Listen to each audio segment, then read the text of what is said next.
तो इस तरह के लोग अक्सर जंगलों में पाए जाते थे। इंडिया में अगर मालूम करना हो कि वो लोग कहाँ रहते थे, तो बहुत 3 सिटीज का नाम यहाँ पे दिया गया है। वो है बिम्बेटका, BIMBETK, बिम्बेटका, हुनसगी and Kunnur in India. Okay, there are many other sites in which such relics have been found. और उसके अलावा भी बहुत से ऐसे मुकामात है जहाँ पे इनकी निशानियाँ पाए गए हैं। Most of these sites have been discovered along the banks of rivers and lakes. और अक्सर ये लोग कहाँ रहते थे? नदी के किनारे या फिर तालाबों के किनारे रहते थे। नदी के किनारे क्यों? ताकि पानी आसानी से मिल सके, वही तालाब हो या फिर नदी हो। ये अक्सर इस तरह के लोग पहले के दौर में तालाब के किनारे या फिर नदी के किनारे अपनी जिंदगी बसर करते थे। Furthermore, since stone tools were essential along the banks of river and lakes. Furthermore, since stone tools were essential for survival of people of that age, they chose areas abundant with stone which could fulfill their needs. अब क्योंकि उनकी जिंदगी में इस्तेमाल की जाने वाली हर चीज पत्थर से बनी हुई होती थी, इसीलिए वो लोग इस तरह के लोग वैसे मुकाम पे रहते थे जहाँ से पत्थर को तराशना आसान होता। ठीक है, अब कुछ मकामात ऐसे भी हैं जहाँ पे पत्थरीली जमीन है, लेकिन वहाँ के पत्थर हम न तराश सकते हैं ना उसे इस्तेमाल कर सकते हैं। ठीक है, उसे इस्तेमाल ना उसे कोई शेप दे सकते हैं, ना उसे इस्तेमाल कर सकते हैं। तो इस तरह के मुकामात पे वो लोग नहीं रहते थे। वो लोग इस तरह के मुकामात पर रहते थे जहाँ पे जमीन नरम हो, पत्थर नरम है, इतना भी नरम है कि हाथ से तोड़े जाए, इतना नरम के बस उसे तोड़ के कोई चीज बना सके। ऐसी जमीन वो लोग सेलेक्ट करते थे जहां पर पत्थर इस्तेमाल करके हम कोई चीज बना सकते हैं। ठीक है, फर्दरमोर रहने के लिए वो लोग 2 कंडीशन देखते। एक कंडीशन तो ये कि पत्थर इजीली अवेलेबल हो, दूसरा कंडीशन ये कि करीब में कोई नदी या तालाब मौजूद हो। ऐसे जमीन पे वो लोग बहुत ज्यादा जिंदगी गुजार करते थे, बहुत ज्यादा ऐसे जमीन पे वो लोग बहुत ज्यादा पाए जाते थे। ठीक है, they choose areas abundant with stone. ऐसे एरियाज का सिलेक्शन करते हैं जहाँ पे पत्थर बहुत ज्यादा क्वांटिटी में है। Areas where people used stones to create various tools have been thought to the first industrial sites of human beings. ठीक है, how do we get to know about such industrial areas? अब ये सवाल है कि इस तरह के इंडस्ट्रियल एरियाज के बारे में हमें मालूम कैसा हो? Usually we get to see some stone tools around rocky areas. People might have rejected some rocks as unsuitable for their tools.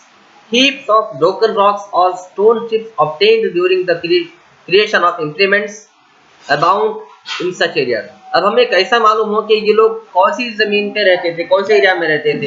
तो उसकी निशानी ये है कि आज भी इंडिया में ऐसे मुकामात पे जहाँ पर पत्थरों को तराशा गया है, आधी मूर्ति बना के छोड़ दी गई, आधी हथौड़ी बना के छोड़ दी गई, आधी कुर्सी बना के छोड़ दी गई। तो ऐसे चीजें जहाँ पे आधे सामान मौजूद है। मतलब ये कि किसी दौर में पहले ये लोग इस पर कोशिश कर चुके हैं लेकिन कंप्लीट नहीं हुआ काम। ठीक है, पहले के दौर में इस पत्थर को तराश कर कोई चीज बनाई जा रही थी, लेकिन वो नहीं बन सका तो वो छोड़ दिए। तो इससे हमें ये मालूम होता है कि वो लोग वहां रहते थे, वहां जिंदगी बसर करते थे। What the point? Heap of broken rocks or stone chips obtained during the creation of implements. Broken rocks यानी आधे टूटे हुए पत्थर, पत्थरों के टुकड़े, पत्थरों के पीसेस जो वो लोग तराशने के लिए इस्तेमाल करते थे। जब वो नहीं बन सके तो वो उस पत्थर को छोड़कर दूसरे पत्थर पर ट्राई करें। तो इस तरह से ये निशानियों से मुझे मालूम हुआ कि हाँ, यहाँ पर वो लोग रहते थे, ये उनके रहने की जगह थी। It is possible that people lived for a long time in these places. These sites are called residential and industrial areas, industrial sites. और इस तरह के जो मुकामात है, इस मुकामात को इस प्लेसेस को हम क्या कहते हैं? इंडस्ट्रियल साइट्स कहते हैं, क्योंकि आज भी वहां से पत्थर को कलेक्ट करके इंडस्ट्री में ले जाया जाता है। किस लिए? टाइल्स बनाने के लिए, फर्शी बनाने के लिए और सिरामिक प्रोडक्ट्स बनाने के लिए। ठीक है, next knowledge of fire. Signs of ashes have been found obtained in the caves of Kurnool. Kurnool के जंगलात में, घाटियों में और गारों में आज भी राख मिली है, राख के ज़र्रात मौजूद है, एशेस के ज़र्रात मौजूद है। इससे क्या मालूम होता है कि पहले के दौर में they reveal the knowledge and the use of fire by people of the stone age। पहले के दौर में जब पत्थरों की जिंदगी, लोग पत्थरों को इस्तेमाल करके जिंदा रहते थे, उस दौर में लोग पत्थरों का आग लगाने के लिए भी पत्थरों का इस्तेमाल करते थे। दो नोकीले पत्थर को लेते, एक दूसरे को लगड़ते तो चिंगारी पैदा होती थी। उस चिंगारी को वो लकड़ी में वो चिंगारी जब घुस जाती तो लकड़ी में आग लगती थी। So probably fire was used for various purposes, to cook food, for light and to frighten the animals। तो पहले के दौर में ये लोगों के दौर में यानी कमोबेश 12,000 साल पहले, आपके सिलेबस के हिसाब से ये लोग कब रहते थे? 12,000 साल पहले ये लोग आग को इस्तेमाल क्यों करते थे? खाना बनाने के लिए और अपने झोपड़ियों में लाइट के लिए और जानवरों को भगाने के लिए, जानवरों को डराने के लिए। क्योंकि वो जंगल में है तो जंगल में जानवर भी रहते थे, शेर है, सांप है, खूनखार जानवर जो खतरे जिनसे इनको खतरा था, तो उन जानवरों को डराने के लिए वो लोग आग का इस्तेमाल करते थे। Drawings found in caves, we got to see some drawings in many caves in which people lived in the Stone Age। Even today we can see these drawings done on the walls of caves and on the rocks। Such cave drawings can be seen in Madhya Pradesh, Uttar Pradesh and Karnataka। There are beautiful drawings of wild animals and hunting। इसी तरह इन लोगों के बारे में हमें और एक जरिए से मालूम हुआ। कौन से जरिए से? ड्राइंग के जरिए से। जब ये लोग पहाड़ों के नीचे गार में रहते तो जब उन्हें फ्री टाइम होता, यानी अब शिकार कर लिया, खाना खा लिया, वक्त है, तो क्या करते थे वो लोग? पत्थरों पर ड्राइंग करते थे, पत्थरों पर तराशते हुए नक्शा बनाते। कोई एक आदमी किसी जानवर का शिकार कर रहा, इसका इमेज बनाते थे, या फिर किसी जानवर का इमेज बनाते थे, या कोई और चीज ऐसी बनाते थे। उस तरह के आज भी ड्राइंग्स हमें उस केव में, उस गारों में मिलते हैं। किसमें? कहाँ पर? मध्य प्रदेश में, उत्तर प्रदेश में और कर्नाटका में। यहाँ के पहाड़ी इलाकों में जो आज भी गुफा है, घाटियां हैं, वहां पर इस तरह के ड्राइंग्स मिलते हैं। और ये इतने ब्यूटीफुल ड्राइंग्स हैं जो एनिमल्स के हैं और शिकारियों के हैं। The changing environment, it is believe that 12,000 years ago a major change took place in the earth's environment।